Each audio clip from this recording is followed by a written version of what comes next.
मुझे हिसाब देना पड़ेगा। और जब यमदूत आते हैं काले काले, तब ये अपने शरीर को छोड़ के भागने लग जाता है। कौन से शरीर में? सूक्ष्म शरीर में। तुम्हारे कितने शरीर हैं? तुम्हें लग रहा होगा एक ही तो है, एक ही तो है। तुम रोज 2 शरीरों में रहते हो, लेकिन तुम्हें पता भी नहीं रहता। पहला शरीर कौन सा? जो ये बैठा है, अभी इस शरीर में हो तुम। और उसके बाद क्या होगा? रात में ये शरीर कहां रख दोगे?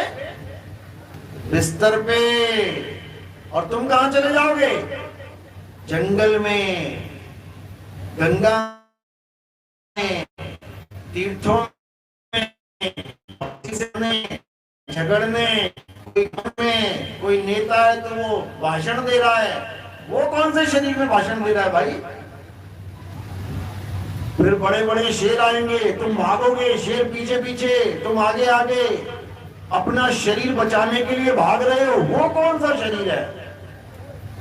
एक शरीर तो बिस्तर पे पड़ा है और एक शरीर बचाने के लिए तुम भाग रहे हो।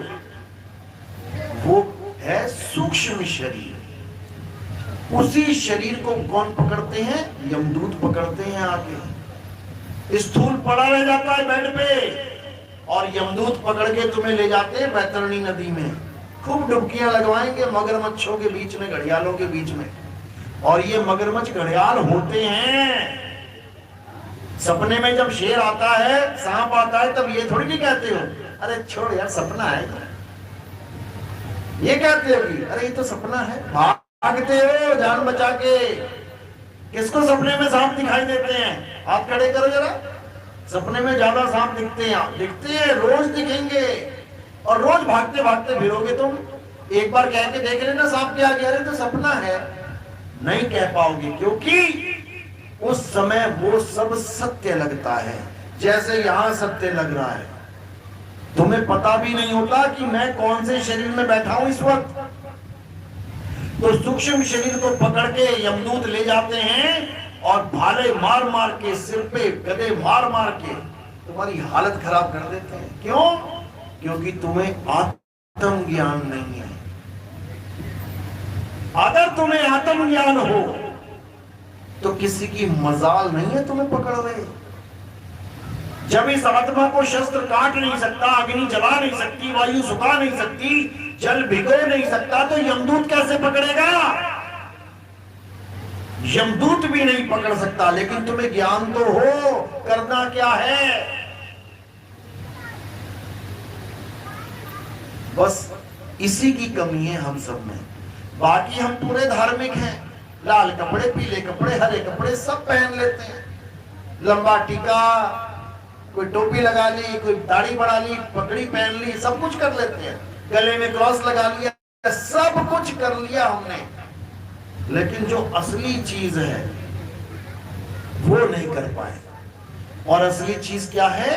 अपनी आत्मा को जानना। कबीर साहब कहते हैं, जब लग ना छीनोगे आत्म, तब लग ना मिली है परमात्म। आत्म चीने परमात्म चीने, संत कहावे सोए, और यह भेद काया से न्यारा, बूझे बिरला कोई। शरीरों का खेल नहीं है ये।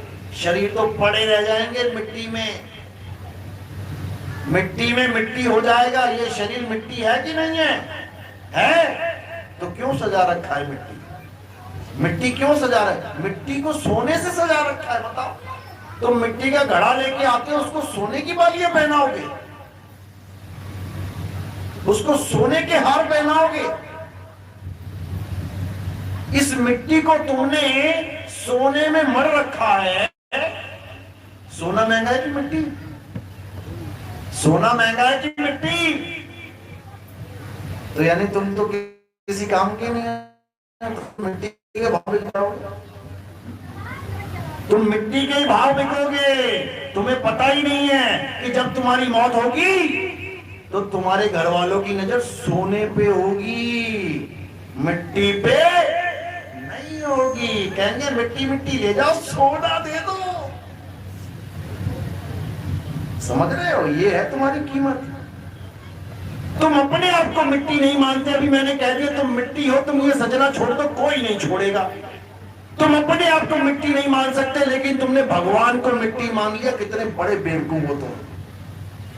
भगवान को मिट्टी मान के पूछ रहे हो कि मिट्टी की मूर्ति भगवान है, लेकिन जो मिट्टी है वो अपने आप में मिट्टी नहीं है।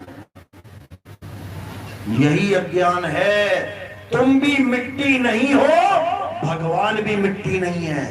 तुम भी आत्मा हो, भगवान परम आत्मा है, लेकिन तुम्हें नहीं पता है, इसलिए तुम मिट्टी को भगवान मान के बैठे। और जब तुम मिट्टी को भगवान मान लेते हो, तब तुम अगली बार मिट्टी में आने की तैयारी कर लेते हो, क्योंकि कहां जाओगे? भगवान के पास जाएंगे। अब भगवान को मिट्टी मान लिया तो मिट्टी में ही आओगे। अगर तुमने भगवान को परमात्मा माना है, परमात्मा में कहीं पर मिट्टी नाम नहीं है, मूर्ति नाम नहीं है, ईंट पत्थर सोना चांदी नहीं है, उसका नाम है परम आत्मा। बताओ कहां है मिट्टी, कहां है मूर्ति? परम आत्मा, यानी आत्माओं में श्रेष्ठ। जैसे शिष्य, परम शिष्य।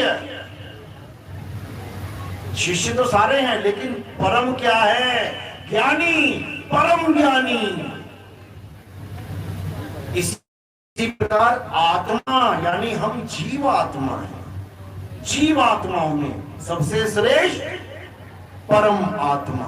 बताओ